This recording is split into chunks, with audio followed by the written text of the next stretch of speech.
I bet you guys didn't know that anorexia claims more lives than any other psychiatric disorder.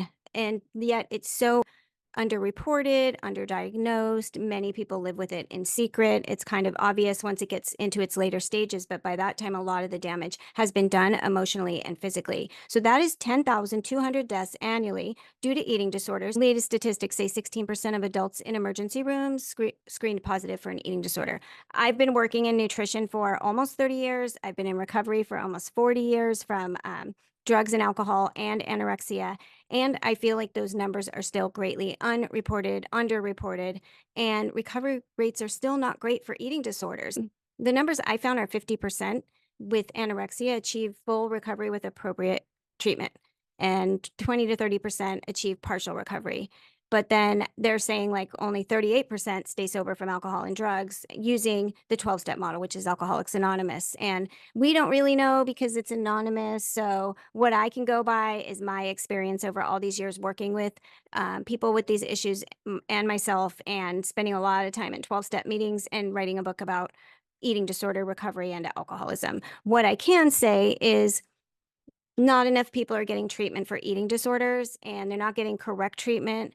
And the reason is mostly political. It's politics, it's money, property, and prestige. It is the food industry, the junk food industry, the industry that makes all these addictive foods, blocking the people who can help. It's part of why I stopped working in mental health. I stopped going to college to become a child psychiatrist because I realized what the food was doing, and that nobody at back in the early 90s, nobody really was paying attention to it. There was a few doctors who I was following at the time, but we didn't have the internet really. We didn't have any of the resources we have now.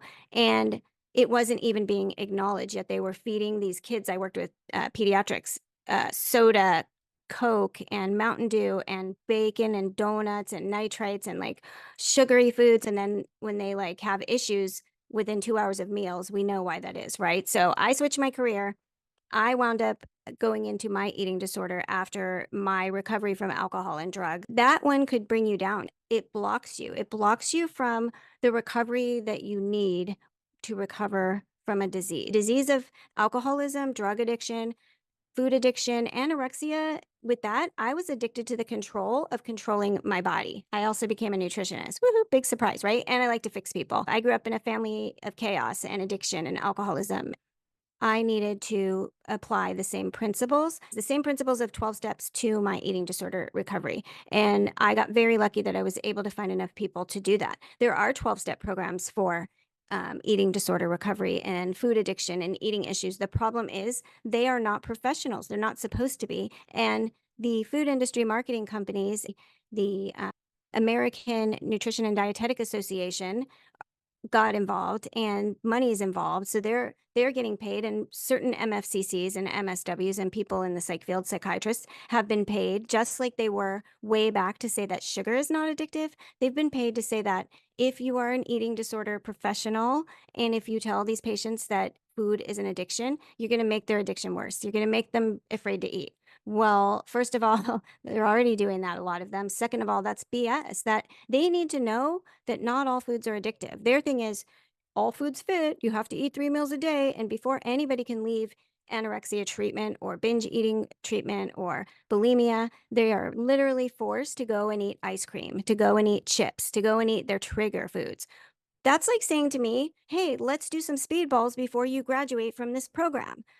That's ridiculous. And yes, I was an alcoholic and a serious drug addict. I grew up with it around me. I haven't used anything since I was 19 years old when I got sober, but it took me a couple years of trying, and I could have easily died or wound up in prison. Usually, obesity is very well in there with food addiction. We often have celiac and other gut issues and brain issues and medication issues, but food addiction creates big bodies and obesity. And with anorexia and bulimia, it's a little easier to hide for a while. But with food addiction, it's deadly and it's chronic, and it's happening to children.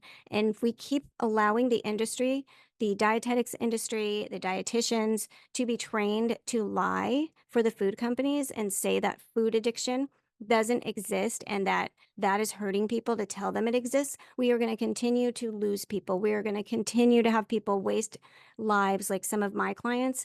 20, 30 years, that's about as long as they make it with severe anorexia. they're not getting better. They're wasting their entire lives on that, just like alcoholism or drug addiction. And I hate that. Or they have a heart attack, they die, they overshoot medication, like they die. And a lot of people are addicted to drugs, alcohol, and they have food issues. If you have a food addiction and or an eating disorder, just like if you have a drug addiction and an alcoholism, these are diseases of what we call a spiritual malady. A spiritual malady means you have this God-shaped hole inside you. That hole needs to be filled.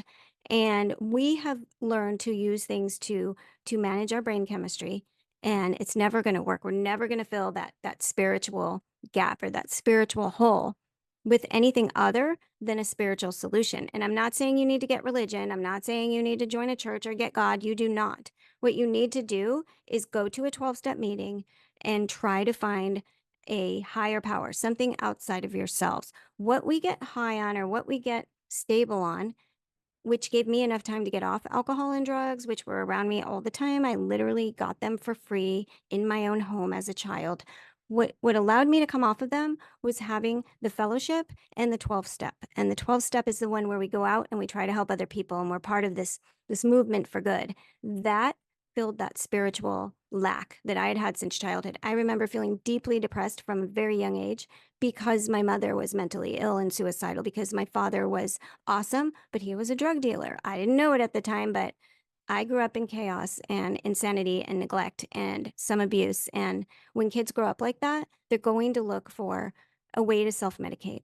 And food is our very first drug. It's literally what your parents bring home for your birthday. Here's a cake. And you're like, woohoo, all those neurons start firing. You get a big hit of dopamine. And that's what the food companies are creating these foods for. And just like big tobacco, which we think now is a drug, just like alcohol, they are not going to stand for us saying that food addiction is real. They are not going to stand for us cutting into their profit. All of us need to be out here screaming and waking people up about the fact food addiction is real. You can quit addictive foods. There's a 12-step program called Overeaters Anonymous where they give up white things. They give up sugary, starchy carbs that trigger people, and they eat a measured amount of food. That program also allows you to work with someone like me, not a registered dietitian who has no freaking clue and who's going to tell you because she was trained wrong, not because she's a bad person, but she's going to tell you, you can have a Twix bar. You cannot have a Twix bar if you are a true sugar addict or a true food addict. You cannot have an Oreo cookie because if you're like me, you will not stop at one. And honestly, it's not worth it. It's literally like taking a hit of crack for many people. There are people who feel nothing from alcohol or certain drugs. They throw away their pain pills after a surgery, but they will kill for another piece of cake. They will literally take it back out of the trash after they've thrown it away. Let's start talking about this stuff because people are dying from it and it doesn't have to happen. I'm grateful to be in recovery. I know many people who are also in recovery.